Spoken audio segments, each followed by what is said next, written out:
Bapa yang bertahta dalam kerajaan surga, saat ini kami hendak mendengarkan firman-Mu. Berilah pengetahuan dan bimbinglah hamba-Mu ini, agar apa yang Engkau firmankan dapat bekerja sesuai dengan kehendak-Mu. Bukalah hati dan pikiran kami untuk menerima firman-Mu. Kiranya firman-Mu ini dapat menjadi berkat bagi kami. Berbicaralah Tuhan, kami siap untuk mendengar firman-Mu. Di dalam nama Tuhan Yesus Kristus, kami berdoa dan mengucap syukur. Amin. Salam, Bapak Ibu, saudara-saudari yang terkasih di dalam Yesus Kristus. Renungan kita pada pagi hari ini, hari Sabtu 2 April 2022, tertulis di dalam 1 Petrus 5 ayat 2. Demikian kebenaran firman Tuhan. Gembalakanlah kawanan domba Allah yang ada padamu, jangan dengan paksa, tetapi dengan sukarela, sesuai dengan kehendak Allah, dan jangan karena mau mencari keuntungan, tetapi dengan pengabdian diri. Demikian firman Tuhan. Saudaraku yang terkasih di dalam nama Tuhan Yesus Kristus, mengembalakan domba Allah adalah suatu pekerjaan mulia. Karenanya, cara mengembalakan berbeda dari gembala dunia. Gembala adalah salah satu jabatan rohani yang Allah berikan kepada seseorang. Mandat untuk memimpin sebagai gembala bukan diberikan dari domba-dombanya, melainkan diberikan dari Allah sendiri. Oleh karena itu, seorang gembala tidak dapat menerapkan secara mutlak seluruh prinsip-prinsip kepemimpinan dunia dalam mengembalakan. Gembala juga seorang pemimpin, tetapi dalam mengembalakan seorang gembala harus dengan sukarela, tidak dengan paksa atau dengan terpaksa. Karena menjadi gembala merupakan kepercayaan untuk kehendak Allah, dan domba-dombanya juga kepunyaan Allah yang dipercayakan untuk digembalakan. Ketika mengembalakan dengan rasa terpaksa, maka domba-dombanya akan merasakan dampaknya secara langsung. Dalam mengembalakan domba-dombanya, seorang gembala tidak bisa memerintah dengan semuanya atau dengan paksa seperti seorang pemimpin sekuler, tetapi dengan memberi contoh dan teladan sehingga domba-dombanya mau mengikutinya. Bapak Ibu yang terkasih di dalam nama Tuhan Yesus Kristus, dari nas hari ini semakin jelas bahwa saling mengembalakan itu adalah pola hidup orang percaya. Kemudian, siapakah yang dimaksudnya yang akan digembalakan? Jawabannya adalah setiap jemaat gereja.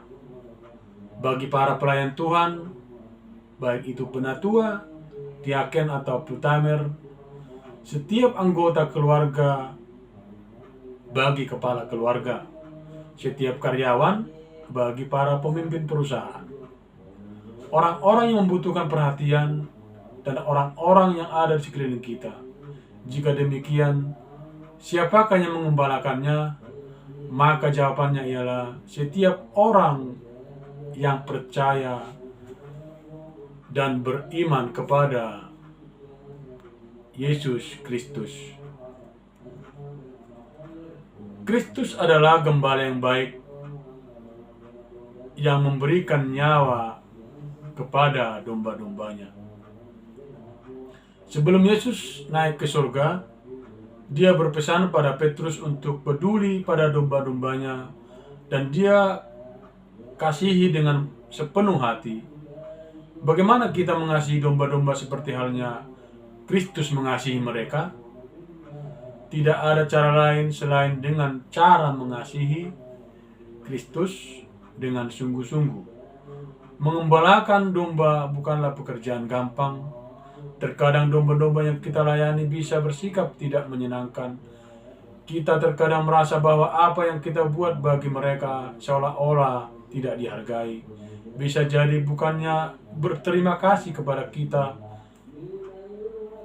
tapi dapat malah komplain dan kritikan, dan itu semua bisa membuat kita kehilangan motivasi dan semangat. Tapi kasih kita kepada Kristus bisa menjadi dasar motivasi yang cukup untuk memampukan kita untuk terus berada dalam jalur yang sama, terus setia untuk melayani, terus mengembalakan domba-domba Kristus. Petrus kemudian kembali mengingatkan kita tentang hal ini dalam pelayanannya. Gembalakanlah kawanan domba Allah yang ada padamu, jangan dengan paksa, tetapi dengan sukarela sesuai dengan kehendak Allah, dan jangan karena mau mencari keuntungan dengan pengabdian diri.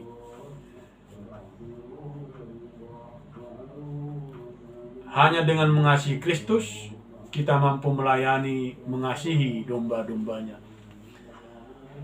Amang inang yang dikasihi Tuhan Yesus Kristus, di dalam gereja harus ada kerjasama baik di antara satu dengan yang lainnya, bukan saling menjatuhkan, melainkan saling membangun dan saling menguatkan, saling memperhatikan. Itu tidak pilih kasih, seperti misalnya hanya karena kaya kemudian diperhatikan, hanya karena memberi keuntungan kepada kita baru kita balas memperhatikan. Ini salah. Ini prinsip dunia. Allah mau kita memperhatikan siapa saja, mempedulikan siapa saja, yang menghormati siapa saja tanpa memandang muka. Sebab kita ada untuk melayani. Dikatakan dalam Filipi 4 ayat 5, hendaklah kebaikan hatimu diketahui semua orang. Hendaklah kebaikan hatimu diketahui semua orang. Tuhan sudah dekat. Bahkan kepada orang asing pun yang tidak seiman dengan kita harus memperhatikan seperti dijelaskan di dalam Imamat 19 ayat 34. Bagaimana cara mengembalakan? Pertama, dengan sukarela, yaitu tidak dengan paksa atau tidak mencari untung. Kita memperhatikan orang lain bukan karena merasa terpaksa atau dipaksa, melainkan karena kita mau mengasihi sesama dengan sepenuh hati, dan juga bukan karena menerima upah atau mendapat keuntungan. Kedua, dengan pengabdian, yaitu memperhatikan ketulusan hati.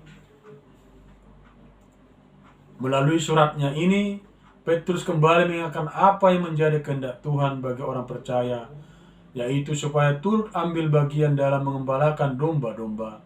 Domba-domba berbicara tentang jiwa-jiwa orang-orang yang harus dilayani. Jadi mengembalakan jiwa-jiwa itu bukan sepenuhnya menjadi tanggung jawab para pemilik jemaat, gembala sidang, atau pendeta, melainkan semua orang percaya memiliki tanggung jawab yang sama. Apapun kata pengembalaan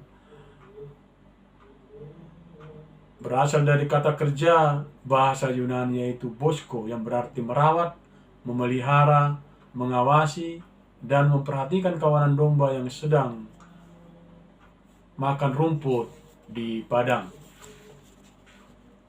Siapakah kawanan domba yang harus digembalakan? Bagi para gembala sidang atau pendeta, kawanan domba adalah setiap anggota jemaat gereja yang dilayani tanpa terkecuali, tanpa mengandung status sosial bagi seorang suami. Kawanan domba itu adalah seluruh anggota keluarganya, istri dan anaknya.